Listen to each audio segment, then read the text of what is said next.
ಅದಕ್ಕೆ ಇದರಲ್ಲಿ ಕಿಡಿನು ಅಂತ ಹೊಂಟಿದ್ದಾರೆ. ಅದಕ್ಕಿರೋ ಪರಿಹಾರ ಒಂದು ರೈತರು ಎಚ್ಚರಗೊಳ್ಬೇಕು, ಸಂಘಟನೆ ಆಗಬೇಕು, ತಮ್ಮ ಸರ್ಕಾರ ರಚನೆ ಮಾಡ್ಕೋಬೇಕು ರೀ. ಇವ್ರಿಗೆ ಯಾಕೆ ಹೊಟ್ಟಾಗ ರೈತರಿಗೆ ಸಾವಿರ ರೈತರು 75 to 80% ಇದ್ದೀರಪ್ಪ ರೈತರು. ನೀವು ಯಾಕೆ ಜಾತಿ ಮೇಲೆ ಯಾಕೆ ಹೊಟ್ಟಾಗ್ತೀರಿ, ಮತ್ತೊಂದು ಮೇಲೆ ಹೊಟ್ಟಾಗ್ತೀರಿ? ನಿಮ್ಮ ಬದುಕಿಲ್ವ ಇಲ್ಲ? ನಿಮ್ಮ ಬದುಕಿಗೆ ನಿಮ್ಮವ್ರನ್ನ ಯಾಕೆ ಒಬ್ಬ ನಾಯಕರನ್ನು ಆರಿಸಿ ಕಳಿಸ್ಬಾರ್ದು ನೀವು ಪಾರ್ಲಿಮೆಂಟ್ಗೆ ಮತ್ತು ನಮ್ಮ ಇದಕ್ಕೆ? 224 ಮಂದಿ ನಿಮ್ಮಲ್ಲಿ ಇವ್ರು ಹೊಂಡೋದಿಲ್ಲ, ಸಜ್ಜನರು ರೈತರಲ್ಲ, ಎಲ್ಲರಿಗೂ ನಿಲ್ಲಿಸಿ ಒಕ್ಕಟ್ಟಿನಿಂದ ಹೋರಾಟ ಮಾಡಿ ಅದ್ರ ಜೊತೆ OBC ಅವ್ರನ್ನ ಇವ್ರನ್ನೆಲ್ಲ ಎಚ್ಚರಿಸಿ ನಾವೆಲ್ಲ ಒಂದಾಗೋಣಪ್ಪ, ನಮ್ಮವರು ಒಬ್ರು ಯಾರೋ ಲೀಡರ್ ಆಗಿ ನಮ್ಗೆ ಬೇಕಾದ ಕಾನೂನು ಮಾಡೋರು ಅಂತೇಳಿ ನೀವು ಆಗೋದೂ ಇಲ್ಲ.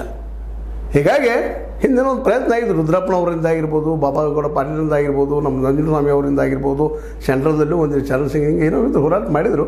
ಇವತ್ತೊಂದಿಷ್ಟು ಜನ ಆದರೆ ಅವರಲ್ಲಿ ಒಕ್ಕಟ್ಟೇ ಇಲ್ಲ, ಹೊಡ್ಕೊಂಡು ಹೋಗಿ ಬಿಡೋರಿ ಒಂದು ಅದು ನಾನೇ ಲೀಡರ್ ಇದು ಸಹಿತ ದೋಷ ಅದ ಇದಕ್ಕೆ. ಯಾಕಂದ್ರೆ ಕೇವಲ ಮಾಲಕರನ್ನ ಟೀಕೆ ಮಾಡೋದ್ರೆ ಏನು ಅರ್ಥ ಇಲ್ಲ, ಸಹಜ ಅದ್ರಿ ಅವರು ಲಾಭ ಮಾಡ್ಕೊಳ್ಳೋರನ್ನ. ಅದಕ್ಕೆ ಡಿಸಿಷನ್ ನಿಮಗೆ ಬಿಟ್ಟಿದ್ದು 3500 ಮಾಡೋದಂತ ಸರ್ಕಾರಕ್ಕೆ ಅದೇನು ದೊಡ್ಡದಲ್ಲ, ಮಾಲೀಕರಿಗಿಂತ ಹೆಚ್ಚು ಅಲ್ಲವೇ ಅಲ್ಲ.